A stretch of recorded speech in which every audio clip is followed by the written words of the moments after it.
One. Okay, good morning. आतापर्यंत आपण in the books of drawer काय काय एंट्री बघितल्या, कोणकोणत्या एंट्रीज बघितल्या.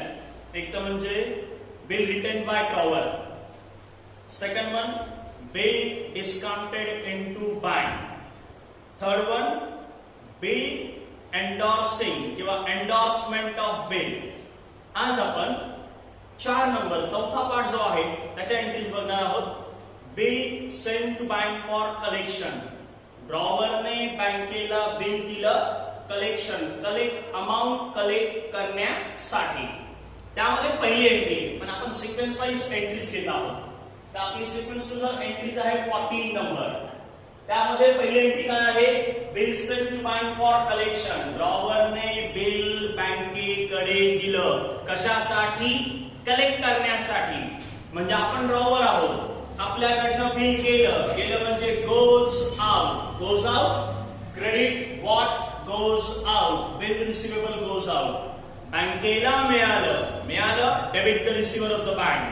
पण कशासाठी दिलं, कलेक्ट करण्यासाठी दिलं. म्हणून फक्त बँक अकाउंट न लिखाण करता आपण लिखाण करणार आहे bill send for collection account debit. म्हणजे एंट्री होणार bill send to bank for collection account debit to bill receivable account. Then next one, bill sent to bank for collection honor. आपण जे बिल बँकेला दिलं आहे कलेक्शन करण्यासाठी त्याचे पैसे आपल्याला मिळाले. That is called as bill honor on due date. In that situation, entry will be, काय एंट्री होणार, बँक अकाउंट डेबिट. आपल्याला पैसे मिळाले, आपल्या बँक अकाउंट मध्ये पैसे जमा झाले, म्हणून बँक अकाउंट डेबिट.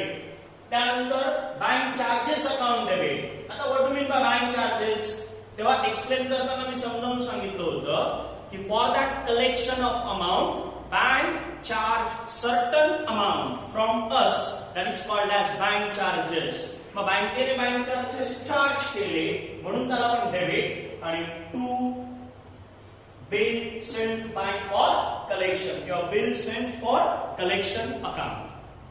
त्यानंतर पुढची एंट्री आहे bill send to bank for collection was dishonour. म्हणजे आपण जे बिल बँकेला पाठवलेलं आहे कलेक्ट करण्यासाठी ते काय झालं, डिसऑनर झालं. खूप वेळा सांगून झालंय, पुन्हा सांगतो, जेव्हा जेव्हा बिल डिसऑनर होणार त्याला रिस्पॉन्सिबल असणार ड्रॉवी. एंट्री होणार drawee account debit to holder account. Holder म्हणजे कोणाकडे बिल आहे, बँकेकडे बिल आहे कलेक्शन साठी. म्हणून एंट्री होणार drawee account debit to bill send to bank for collection किंवा bill send to bank for collection म्हणा किंवा त्याला आपण म्हणूया बिल सेंड फॉर कलेक्शन. आणि नेक्स्ट वन काय आहे तर डिसऑनर झालेलं बिल त्यावर आपण नोटिंग चार्जेस पेड केले, म्हणजे bill send to bank for collection including noting charges. Entry होणार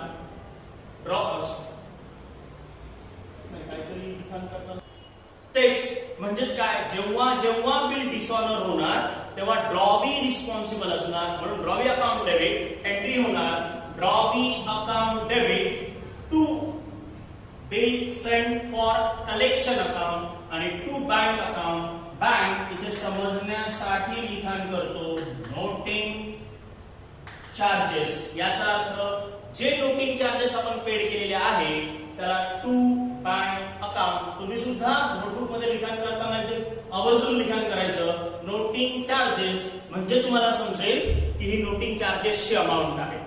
सगळ्यात महत्वाचा पॉइंट, आता आपण ह्याच्या एंट्रीज लिखाण केलेल्या आहे in the books of drawer.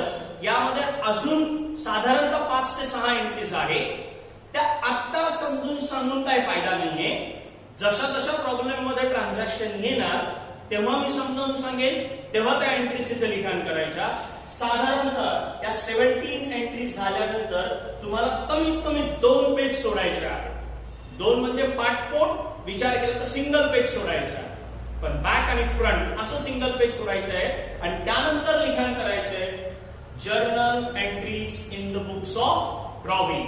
आतापर्यंत आपण ह्या एंट्रीज बघितल्या, ह्या होत्या in the books of drawer. आता आपण ज्या बघणार आहोत त्याला म्हणायचं in the books of drawing. But before that पुन्हा सांगतोय, यानंतर काही एंट्रीज येणार आहे, त्यासाठी आपल्याला एक संपूर्ण पेज फ्रंट आणि बॅक सोडायचं आहे आणि त्यानंतर लिखाण करायचं आहे in the books of drawing. Okay, आतापर्यंत आपण in the books of drawer सगळ्या एंट्रीज बघितल्या. In compare with in the books of drawer ज्या जनरल एंट्रीज आहेत त्या खूप कमी आहे in the books of drawing.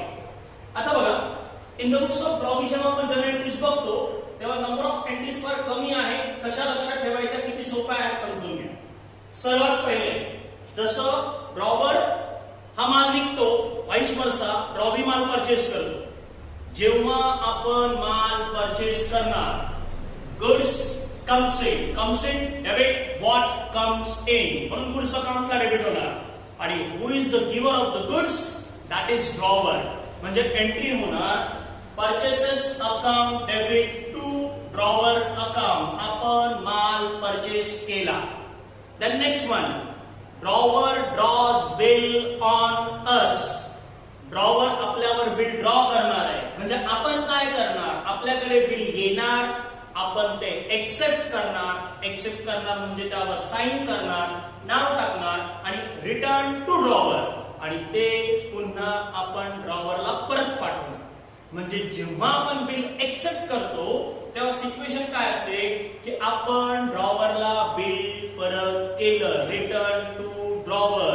आपल्याकडनं बिल गेलं, गोज आउट, ड्रॉवरला मिळालं, डेबिट द रिसिव्हर, एंट्री होणार drawer account debit to bills payable account. इथे मला जरा मेन्शन करावं असं वाटतंय, सांगावं असं वाटतंय, in the books of drawer सगळीकडे बिल रिसिवेबल होतं, कारण की त्याला बिलाची अमाऊंट मिळणार होती.